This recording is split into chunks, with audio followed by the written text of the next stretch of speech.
I was outside setting up the store, and I put, you know, the open sign, and then I was like this, and I literally could not go right, left, up, or down. So I stayed like that. Well, everybody was watching me. They already thought I was weird. So now here I was like, hi.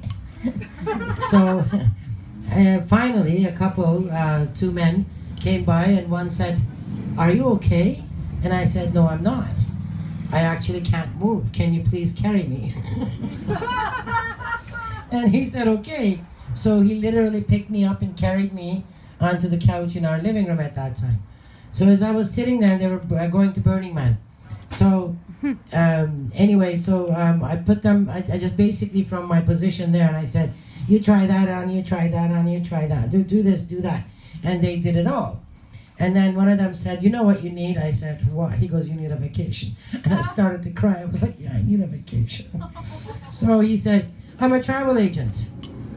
I said, oh, that's interesting. And then his partner, his lover, he said, William Diddick was his name. And William Diddick is definitely a man I recommend. He's a chiropractor. He said, I'm a chiropractor. I'm like, great. So William fixed my back in the living room, not kidding you. And his partner, Bob, arranged for a vacation to Puerto Vallarta with my staff for trade. So that they could have Burning Man clothes, and we could go on a vacation. So that was one of the best vacations ever. So trading is the new economy. Nobody knows about tomorrow. And Love Shmuv is also my other baby that I've done over the years, a cabaret for Something About Reptiles, my band, and all the other folks that I could encourage to come and do some music and whatever.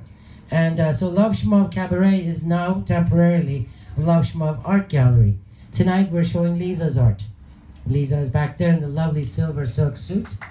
1960s, looks like Prada 10 years from now, fuck you Prada. And of course, she found that for herself in my store that I also thought that it would fit her.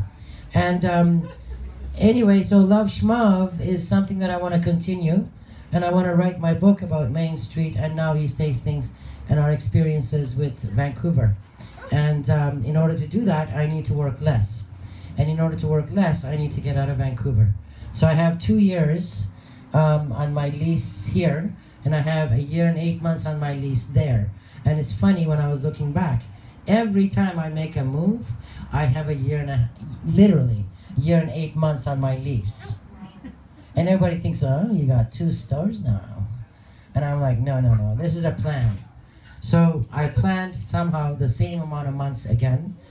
And so that one, I believe I will sell or close or do what I need to do. These are the pieces I'm going to retire with.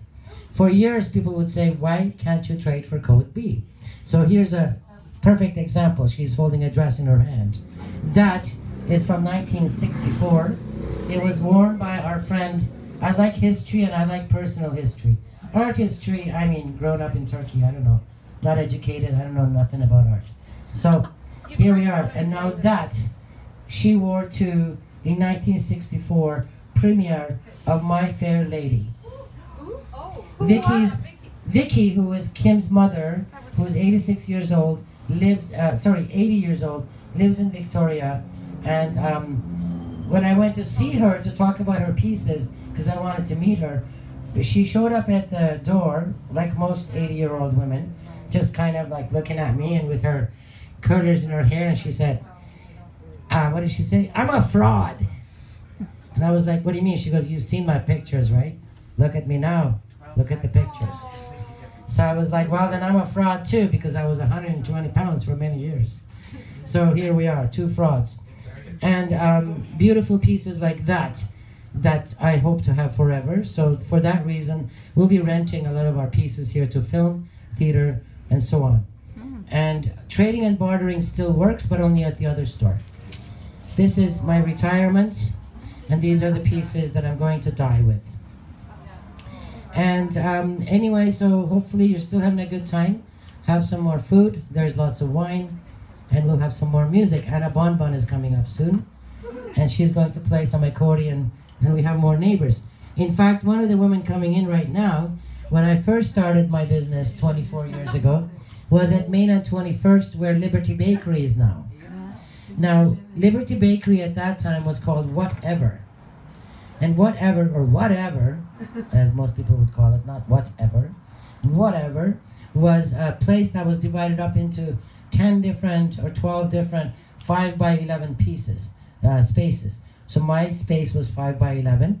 I didn't know I was going to have a store until I beat the shit out of my boss at Latin Quarter one night for accusing me for stealing frozen shrimp.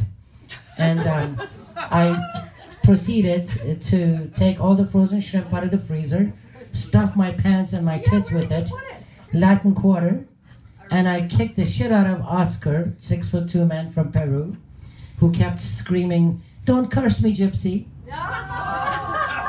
To which I replied, "It's too late, I'm in midstream pissing right now." And anyway, literally 24 hours after the incidents where the cops were called and the cops came and said, "Who started this?" And I said, "I did, sir." And they came up and they asked me what happened, and I told them, asked them if they wanted some frozen shrimp. So, frozen shrimp to Liberty Bakery, where we shared 5 by 11 spaces, and everyone sold something small of theirs. And here we were with a couple of white Buddhist weirdos who was running the place. So I lasted naturally 9 days. But in those 9 days, I made $900. And even when I rented it, my son said, "Holy shit, Mom, what are you going to sell?" I was like, "I don't know." So we went home. I got the keys. I had $330 in my pocket from the tips from the night before before I beat him up. And then when I arrived at the place and they said the space was $330, I was like, "Oh shit, can I give you $300 because I got to get some groceries?" And I was on welfare with 2 kids at the time. So my welfare worker, Marianne, thank you, Marianne, she kept me on assistance for 6 months and risked her job and her retirement by allowing me to do that. And in those days, I also reported what I sold, so then I was only getting, the rental portion of the welfare check, which was already amazing enough. So after the 9 days and the white Buddhist that wanted to charge me for toilet paper, I said, "Fuck this, I'm leaving."